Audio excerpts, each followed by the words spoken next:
So having insulated my garage workshop ceiling and sorted out the lighting, it's now time to insulate the door. Hi, I'm Chris and this is the Handyman at Home channel.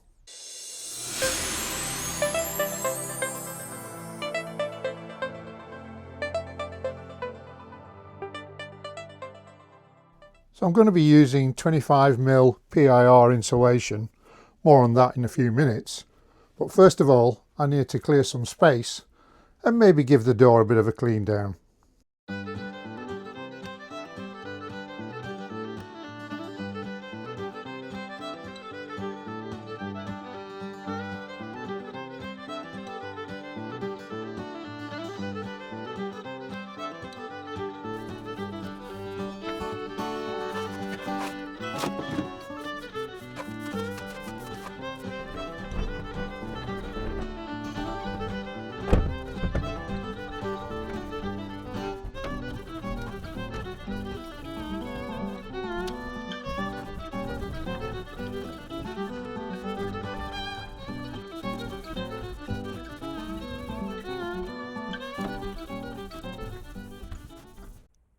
So after a bit of effort, it's actually come up pretty good.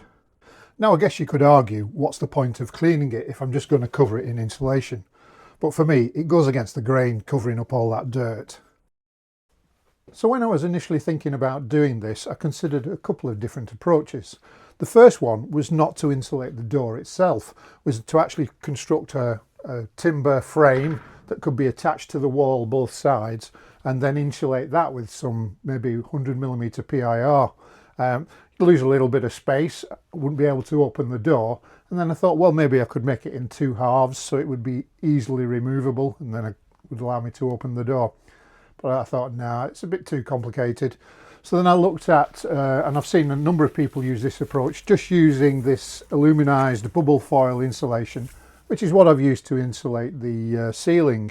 And it's relatively simple to do it that way. You can use something like double-sided tape on the metal frame there, bang it up and job done. However, in the end, I've chosen to go with 25mm PIR insulation, as I mentioned earlier. So when it's cut to a suitable size, it fits very nicely into the recess of the garage door framework. Attach it with some silicone at various points and the job should be done. And the benefit of this approach, I think, is to give some sound insulation as well as thermal insulation. I do quite a bit of filming in the workshop and it can be quite annoying when you're halfway through a take and you hear a car go past down the road, especially when it's raining. You just hear a shh and then there's lots of cursing and I have to redo the take. So I thought, yeah, this should help. So I did some rough calculations and it worked out I was going to need 2 full sheets with a little bit left over. So I normally get this sort of stuff from Selco, so I priced it up on their website and it came out at £18.39 plus VAT per sheet, which is 22 quid near as damn it. So then I got in touch with my local wood store, Newlands in Ormskirk, and they were really competitive. So £16.50 plus VAT works out at £19.80 per sheet. But Selco charge around 12 quid to deliver to me. Newlands will do it for free. And when I asked nicely, they cut it to size for me as well.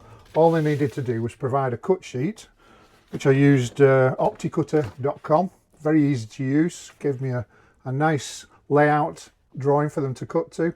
And then before I know it, I've got half a dozen sheets, all cut to size, hopefully. Now I'm going to have to do a little bit of trimming in places, for example to clear these nuts so that I can push the insulation hard up against the frame of the door.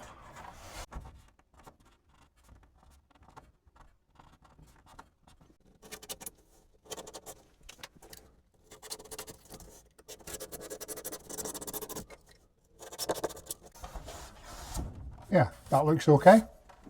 Now, before I start sticking them all in place, I'm actually going to seal all the cut edges with some aluminium foil tape like this.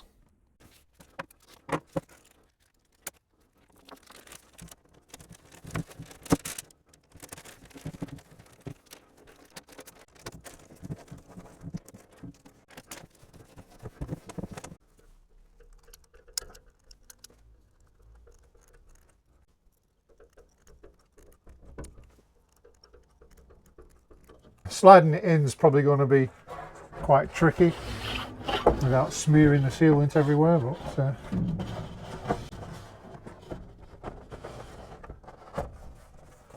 too bad. Put a couple of pieces of tape temporarily.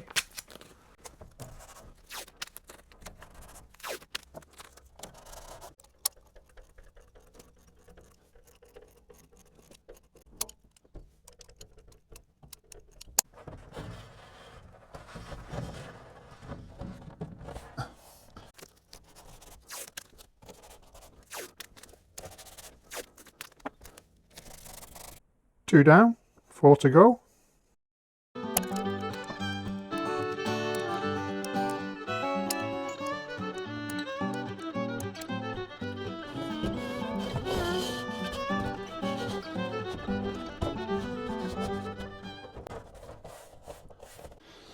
Now, cutting out around the mechanism took a bit of trial and error to ensure that I could move like so.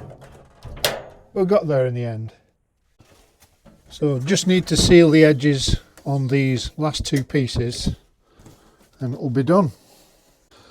Now, is it strictly necessary to seal the edges? Well, I don't know.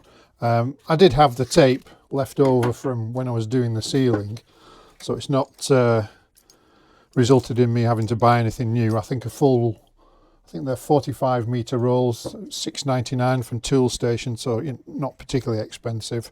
It's just I did this when I was building a porch for my daughter, and so I was using this stuff to insulate around the block work, and I sealed all the edges. It's quite time consuming, really. It's probably the most time consuming part of the job, to be quite honest. But so I guess it's up to you whether you choose to do this, but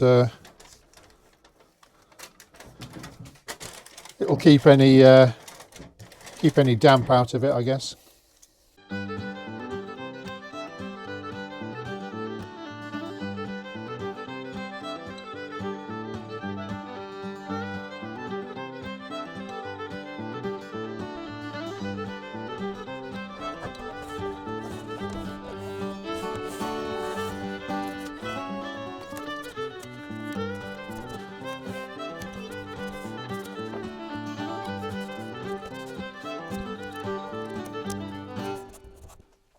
And that's the last one done.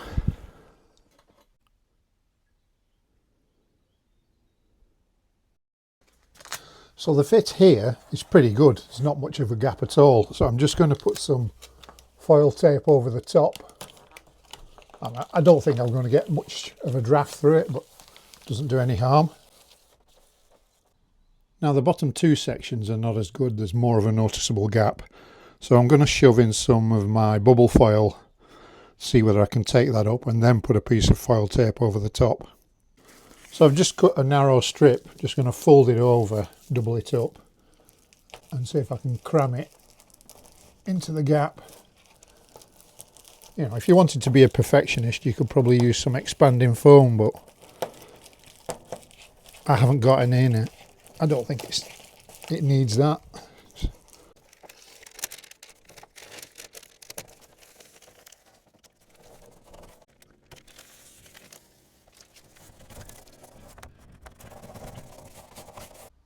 So in terms of the door itself, I think that's pretty much it. Now you're obviously going to get cold patches where the metal framework of the door is still exposed all the way around, and these two cross pieces here. So I did wonder whether it was worth cutting some strips of aluminized foil, placing them over like that, and then taping them. And I may do that, but right at the moment I'm not going to do that. I think it's the 80-20 rule. The bulk of the heat loss will be through those big areas, so I've addressed that, so I'm pretty happy with that. However, there is one other area I'm going to have a look at, and it's down the side of the frame. I don't know if you can see that, but there's a UPVC trim piece there, and that's the only thing between the outside and the inside of the garage. And there are some points here where you can get a draft particularly where it's not been sealed well. I mean, it's about 15 years since it was done. But I'm thinking, can I get some insulation in here, in that gap? As I say, it's difficult to get in and see it. Can I get some insulation in there which will prevent some of the heat loss through that UPVC trim? So I cut some lengths from my leftover insulation, slightly oversized it so that it sort of fits the gap by friction, and then I've used the dregs of the silicone tube that I had just to stick it in. It probably wasn't necessary, but it won't do any harm. Well, apart from a good clear up, I think that's pretty much done. It's taken me about 6 or 7 hours over 2 sessions to do it all. In terms of cost, I think £40 for the 2 sheets of PIR, about £8 for the tube of silicone sealant. Used pretty much a full tube to do that, so that's 48. If you need to buy some foil, as I said earlier, I think this is about £7 a roll, so anywhere between just under or just over £50 should see you done. Now, the economics of it will obviously depend on how much time you spend in your garage and how much time you put your heater on. But what I was finding, even with a 2 kilowatt heater, I wasn't making much impact on the temperature within the space. And I thought, well, a significant amount of heat loss was probably going through the door here, given that I've already insulated the ceiling. I'm still undecided exactly what to do with these metal cross pieces. I'm thinking I might actually just put some foil tape over them, mainly to stop any drafts coming through, but I think it's a pretty good fit. So I'm probably going to leave that for now. If anybody's got any views, please do comment as to whether you think that would be a good idea. I don't think I'm going to bother with the bubble foil. It's just, I like the clean look of it as it is. So I'm probably going to leave it like that and just see how it works out in practice for now. Right, well, I think I'll call this one done. Thanks very much for watching. If you found it useful, please do give me a like, click that thumbs up button, and don't forget to subscribe. Hope to see you next time. Cheers. Just need to tidy up now.